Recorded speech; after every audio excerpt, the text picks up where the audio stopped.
Salut YouTube!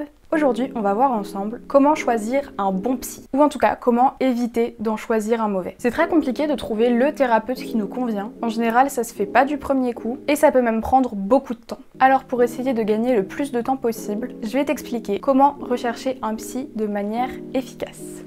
C'est parti!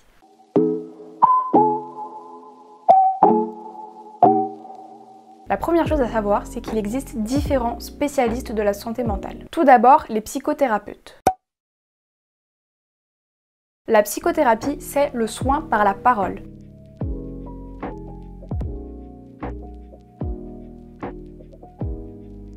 Il existe différents types de psychothérapie. La psychothérapie de soutien, la psychanalyse, la TCC, le MDR ou encore l'hypnose ou la PNL. Cette liste n'est pas exhaustive, bien évidemment. Je te mettrai plusieurs liens en barre d'infos pour que tu puisses te renseigner sur les différents types de psychothérapie. Ensuite, il y a le psychologue. Le psychologue, c'est un professionnel de la psychologie qui est diplômé d'un Master 2.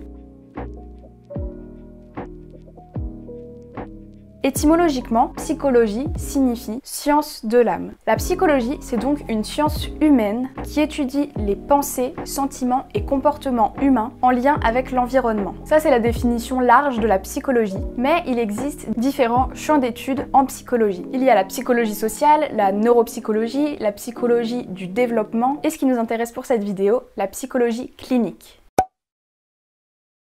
Le mot clinique vient du latin clinicus ou du grec klinikos, qui signifie médecine qui se pratique au chevet du malade, cliné étant le lit en grec. La psychologie clinique est la branche de la psychologie qui étudie les processus psychiques pathologiques et qui a donc pour but de soulager le patient de ses souffrances psychiques. La psychologie clinique est pratiquée par le psychologue clinicien, qui est, pour faire simple, le type de psychologue le plus connu, celui que vous allez le plus souvent rencontrer. C'est le psychologue qui travaille seul dans son bureau, qui va vous écouter parler de vos problèmes et qui va vous donner ensuite des conseils pour soulager votre souffrance psychique. Enfin, il y a le psychiatre. Le psychiatre est un médecin. Il a suivi le même parcours qu'un médecin généraliste avant de se spécialiser en psychiatrie. Le psychiatre, c'est un expert des troubles mentaux qui est habilité à poser des diagnostics et à prescrire des traitements médicamenteux, ce qu'un psychologue n'est pas autorisé à faire. Sachez également que les séances chez un psychiatre sont remboursées en grande partie par la sécurité sociale puisque c'est un médecin comme un autre. Il faut noter d'ailleurs que le psychologue et le psychiatre sont d'office des psychothérapeutes puisqu'ils peuvent utiliser la psychothérapie dans leur travail. Une fois que vous savez tout ça, la première question à vous poser c'est de quoi ai-je besoin? Ai-je besoin de discuter avec quelqu'un pour vider mon sac et lui parler des problèmes que j'ai en ce moment? Est-ce que ma souffrance est chronique? Ça veut dire est-ce qu'elle dure dans le temps depuis plusieurs mois, depuis plusieurs années? Est-ce qu'elle m'handicape dans la vie de tous les jours? Ou plutôt, est-ce qu'elle est passagère en lien avec un événement récent qui a été difficile pour nous? Un deuil, un divorce, une maladie, un déménagement? Est-ce que j'ai subi des traumatismes? Est-ce que je suis totalement perdue? Je ne vais pas bien mais je ne sais pas pourquoi et j'ai besoin qu'on m'aide à savoir d'où vient cette souffrance. Il faut se poser toutes ces questions parce que la réponse va vous orienter vers un type de thérapeute bien précis. Si votre problème est chronique, que vous avez remarqué chez vous des pensées ou des comportements anormaux, que vous êtes par exemple excessivement angoissé, que vous avez énormément de mal à vous concentrer et que ça vous handicape réellement dans la vie de tous les jours, si vous avez une peur maladive des examens ou que vous ne pouvez pas prendre le bus sans faire une crise d'angoisse, là, on peut supposer que vous souffrez d'un trouble mental ou d'un trouble du comportement. Ça peut être un trouble anxieux, ça peut être un TDAH, ça peut être une phobie. Dans ce cas-là, je vous conseille d'aller voir un psychologue clinicien. Par contre, si vous êtes dans un état plutôt instable, si vous êtes en détresse psychologique, et que vous avez des idées noires, là je conseille plutôt d'aller voir un psychiatre dans un premier temps parce que votre état peut être grave et dangereux pour vous. Le premier réflexe à avoir quand on est dans cette situation, c'est de ne pas rester seul et de se mettre hors de danger. Pour ça, vous pouvez appeler soit votre médecin traitant qui va vous prendre en charge et vous orienter vers un psychiatre, soit appeler SOS médecin ou les urgences psychiatriques si c'est trop pressant pour vous. Alors j'aimerais juste rappeler qu'il n'y a aucune honte à aller aux urgences psychiatriques. J'y suis moi-même allée et je vous assure qu'on m'a ni camisolée, ni bourrée de médicaments, ni hospitalisée de force. On m'a seulement prescrit un traitement à court terme et un arrêt maladie en attendant que j'aille j'aille voir avec mon médecin ce qu'on pouvait faire. Maintenant, tout dépend de la gravité de la situation, mais sachez que dans tous les cas, rien ne peut être décidé sans votre consentement. Maintenant que vous avez la réponse à la première question, posez-vous la question suivante. De quoi ai-je envie? D'une thérapie courte, d'une thérapie longue, d'une thérapie exclusivement par la parole, d'une thérapie où vous allez devoir faire des exercices concrets? Ça, c'est à vous de voir. Sachez que, personnellement, je ne suis pas du tout pro-psychanalyse, mais ça, c'est un avis personnel que j'ai forgé à partir de mes expériences et de mes connaissances. Il faut être prêt à s'engager dans une thérapie longue, voire très longue, car une psychanalyse peut durer des années. Et surtout, il faut être prêt à parler. Beaucoup parler et raconter les détails de sa vie, de son histoire familiale, de son passé. Ça peut être une bonne idée si vous avez vécu des traumatismes ou des événements très compliqués pour vous dont vous avez besoin de vous libérer. Si vous avez envie d'analyser votre histoire personnelle et familiale, ce qui s'est passé avant pour aller mieux maintenant. Alors sans aller jusqu'à faire une psychanalyse, vous pouvez demander à votre médecin de vous prescrire une thérapie de soutien.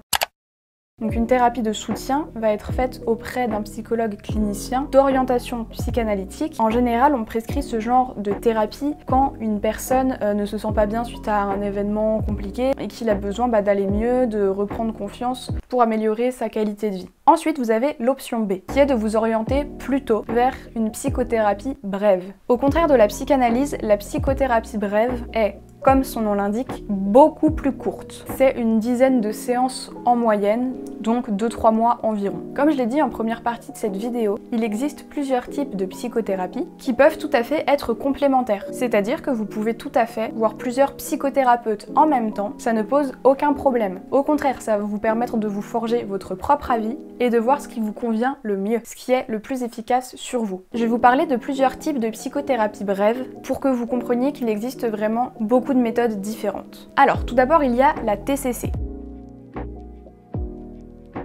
La TCC, c'est la thérapie qui me parle le plus, parce qu'en TCC, on s'intéresse pas vraiment aux événements du passé, mais plutôt aux événements du présent. En TCC, vous allez, avec l'aide du thérapeute, analyser vos pensées, vos émotions, vos comportements, pour comprendre comment ils s'articulent et comment vous pouvez agir directement dessus. C'est une thérapie collaborative, où il y a beaucoup d'échanges entre le patient et le thérapeute. Donc le thérapeute vous donne tout un tas d'outils et c'est à vous de vous en servir. Vous allez vraiment être proactif dans une TCC et faire la plus grosse partie du travail. Pour terminer, j'aimerais juste rajouter que certains psychiatres pratiquent la TCC. Mais encore une fois, les psychiatres, c'est des médecins. Donc il faut vraiment trouver le bon psychiatre. C'est peut-être encore moins facile de trouver un bon psychiatre qu'un bon médecin, mais ça existe. Dans tous les domaines, il y a des gens qui ne connaissent pas bien leur métier et qui n'exercent pas bien leur métier. C'est pas parce que vous allez voir un psychologue que vous avez plus de chances de tomber sur une personne détraquée. Ça, c'est aussi un truc que je voulais ajouter parce que c'est important d'insister là-dessus. N'ayez pas peur d'aller voir un psy parce que vous craignez de tomber sur un taré. Ça existe, mais c'est pas du tout le cas pour tout le monde. Ensuite, il y a le EMDR. Le EMDR, c'est conseillé pour le traitement des traumatismes. Alors, EMDR, en anglais, ça veut dire Eye Movement Desensitization and Reprocessing. Ça veut dire la désensibilisation et retraitement par le mouvement oculaire. Je vais vous mettre une vidéo pour que vous voyez à quoi ça ressemble concrètement. Pour finir, je vais vous parler de l'hypnose.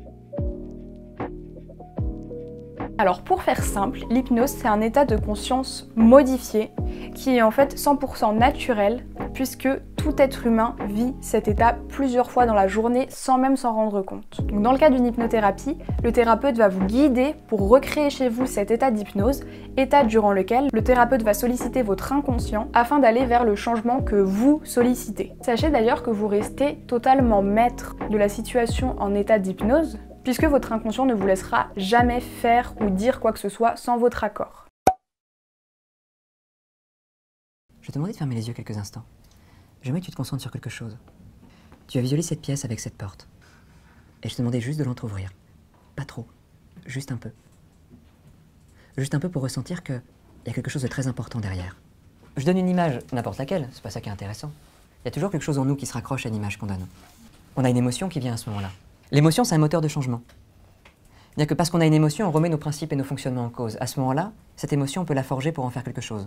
Si on l'amène à une suggestion comme celle-là, si on l'amène vers une sortie comme celle-là, évidemment, on en fait quelque chose qui est très constructif.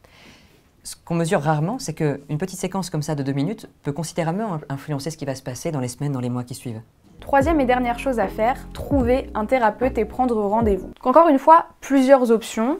La plus simple, ça peut être de demander à votre médecin traitant s'il connaît des psychologues, des psychiatres ou des psychothérapeutes de confiance en fonction du professionnel que vous avez choisi et que vous avez envie d'aller voir. Sachez que votre médecin n'a pas le droit de vous imposer un type de thérapie ou de vous imposer un thérapeute particulier. Il peut bien sûr vous conseiller, vous donner des adresses, mais c'est à vous que revient la décision finale. Sachez également que vous êtes en droit de ne pas poursuivre vos séances si le thérapeute choisi ne vous convient pas, et ça dès les premières séances. C'est pas grave du tout de changer de thérapeute en cours de route, ça m'est arrivé beaucoup de fois, ça arrive à beaucoup de personnes et c'est normal. Ensuite, vous pouvez faire vos propres recherches sur internet. Si vous avez envie de vous orienter vers un psychanalyste, j'ai pas de conseils particuliers à vous donner parce que j'ai jamais eu recours à ce genre de thérapie de mon plein gré, mais le conseil que je pourrais vous donner, c'est de vous méfier des psychanalystes. N'importe qui en fait peut être psychanalyste du moment qu'il a lui-même eu recours à une psychanalyse. Je vous conseillerais donc de vous orienter plutôt vers un psychologue d'orientation psychanalytique qui aura lui un vrai diplôme en psychologie et qui sera donc peut-être plus fiable. Enfin, si vous avez choisi de faire une TCC, vous pouvez vous rendre sur le site de l'AFTCC qui répertorie les praticiens ayant bénéficié d'une formation approfondie en TCC. Donc vous pouvez aller directement chercher sur le site les thérapeutes spécialistes des TCC dans votre ville ou dans votre région.